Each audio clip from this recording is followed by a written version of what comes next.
parents. Everyone watching, everyone talking and laughing. She waded into the mob.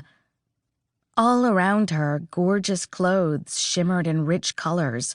Ornate gold and gemstone jewelry glittered and gleamed, and a rainbow of syllables arced through the room. Without trying, she made out Gujarati, Hindi, Punjabi, Tamil, Telugu, and English. The heart of New Jersey's Desi community, all under one huge roof. Her cousin's birthday party should have been beautiful, like a glamorous scene from a fairy novel. Instead, it was all too loud, too much. Maybe she could hide in the corridor. Meenal would just have to forgive her for vanishing. She'd taken exactly 2 steps toward the exit when the bragging brigade, a group of the most annoying aunties and uncles ever, descended like hawks on their quarry. "Hi, Sheetal," said an engineer uncle who started every conversation with the exact same question. "How are your classes?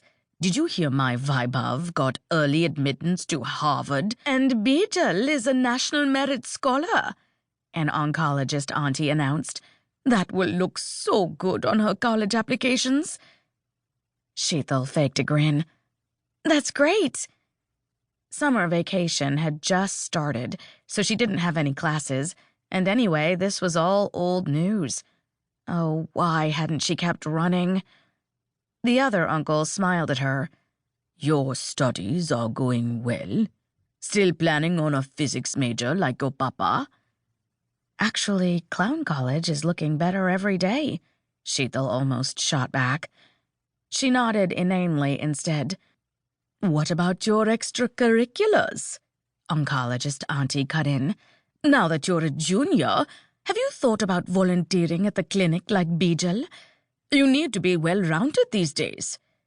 "Sorry, auntie. I was on my way to the bathroom," Sheetal mumbled. She could feel their judgment clinging to her as she slipped past, sticky as a spider web. The kids they compared her to weren't any better than their show-off parents. Vaibhav and Bijal had everything Sheetal didn't, and they knew it. Even now, they held court with their followers at the other end of the banquet hall, snubbing her every time she walked by. They'd written her off years ago after Radhika Foy had caught her in the pool at a community party and dragged her away in front of everyone.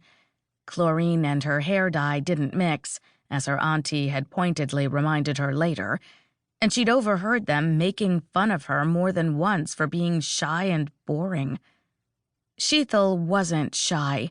She definitely wasn't boring. Of course, she could never show them the truth. A soft, silvery melody pealed in her ears, stopping her where she stood. She shivered, the seductive tones caressing her spine and making her palms tingle. Her blood heated as something kindled at her core. If light had a voice, this would be it. Star Song. She already knew no one else could hear it, and not just because of the strident bass of the Bollywood hits pulsing through the restaurant like an erratic heartbeat. This was meant for her ears alone. At each note, her skin prickled in recognition. She forgot the party, forgot the annoying guests, forgot everything but a yearning to step outside and greet the late June night sky, to twirl under the endless open expanse of the stars. She would drink it all down in huge, thirsty gulps while their music washed over her and echoed within. Ring-clad brown fingers snapped in front of her face, followed by a crunchy samosa. Just like that, the vision evaporated, and Sheetal was back in the banquet hall. Her mouth watered at the scent of the samosa, all spice and fried dough, but the rest of her still ached for the lost Star Song. "There you are."